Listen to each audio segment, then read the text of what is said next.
আসসালামু আলাইকুম। মহান আল্লাহ পাকৰ পবিত্ৰ ৰমজান মাহৰ আজি মাহে ৰমজানৰ 24তম ৰোজা। আজি মই এই ভিডিঅ'টো বনাইছোঁ।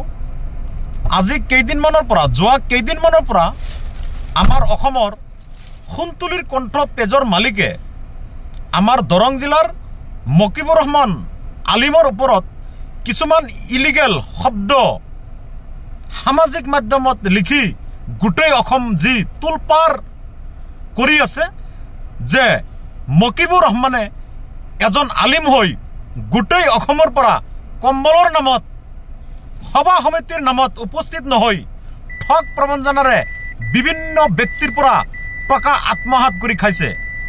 আজি মই এই ভিডিঅ' যোগে আমাৰ অসমৰ সোণতুলিৰ কণ্ঠ পেজৰ মালিক আপোনাক মই জনাব বিচাৰো, যদি আপোনাৰ ওচৰত সঠিক তথ্য প্ৰমাণ আছে তেতিয়াহ'লে আপুনি সঠিক তথ্য প্ৰমাণ সহকাৰে আৰু যি ব্যক্তিৰ পৰা মকিবুৰ ৰহমানে ঠগ প্ৰবঞ্চনাৰে টকা পইচা লৈ আত্মসাৎ কৰিছে সেই ব্যক্তিবোৰক লৈ সঠিক তথ্য লৈ আপুনি দৰং জিলাত আহি উপস্থিত হওক।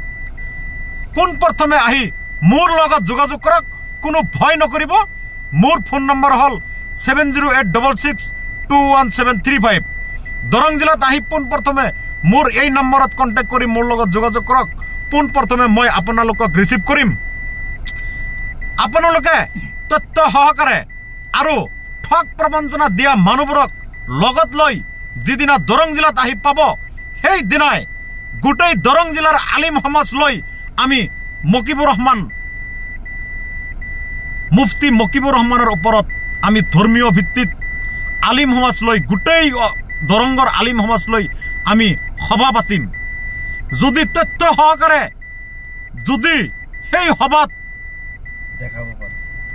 আপোনালোকে দেখাব পাৰে যে মুফতি মকিবুৰ ৰহমানে এইবোৰ মানুহৰ পৰা ঠগ প্ৰবঞ্চনাৰে এইবোৰ ধন আত্মসাৎ কৰি খাইছে, এইবোৰ সঠিক তথ্য আমি সভাত উপস্থিত কৰিলো।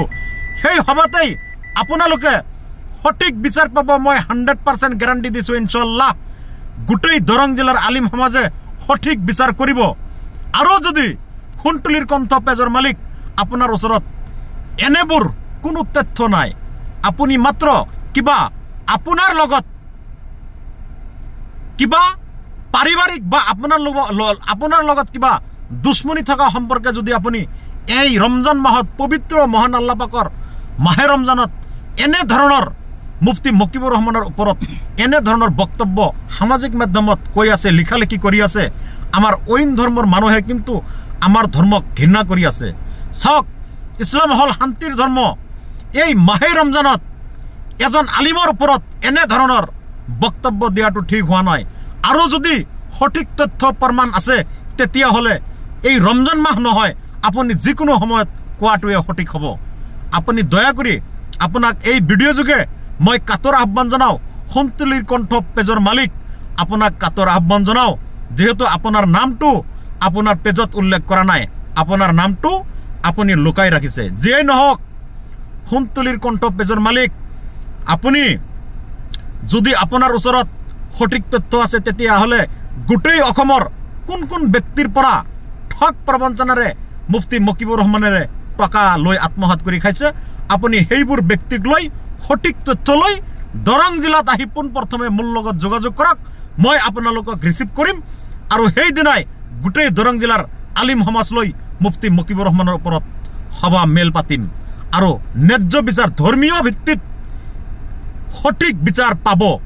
আৰু যদি কোনো ধৰণৰ তথ্য আপোনালোকৰ হাতত নাই তেতিয়াহ'লে সেই সভাতেই কিন্তু আপোনালোকৰ ওপৰতো সঠিক বিচাৰ হ'ব।